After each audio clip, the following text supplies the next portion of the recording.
was flipping through some of the Onefinity social media accounts, and I noticed some cleaning videos.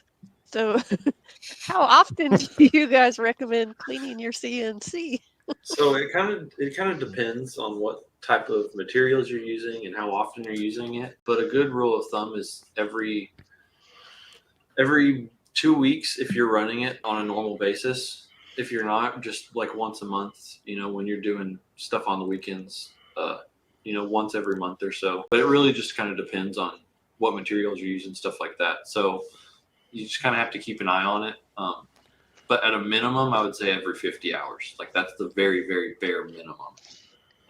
So is there like a particular kind of lube you would use on that? Yeah, 3-in-1 oil. Oh. 3-in-1 oil. Yeah. So the ball bearings inside of what's called the ball nut have grease packed in there. So if you use like dry, any type of dry lube, it will basically pull the grease out of there and it'll cause damage to it over time. So yeah, 3-in-1 oil. Joey, you're having too much fun down there. Jake did a little fishing. I knew exactly where he was trying to. I knew what he was talking about. You passed the test, sir. You passed the test. You did great. You did great. That's some good PR right there. Oh my God! I just want to note for the men in the audience: every 2 weeks, once a month, it should be fine. On Father's Day, Valentine's Day, just set it for the holidays to clean your CNC.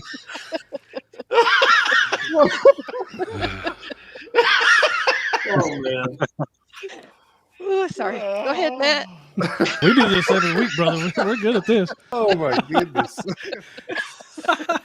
Honestly, I had no clue that thing was going to blow up like it did. I mean, we post a couple reels a day usually. You get a pretty level response most of the time. But that thing within an hour was like 10 times more views than we ever get on things on a normal basis. It's one of those things where you just gotta love the internet.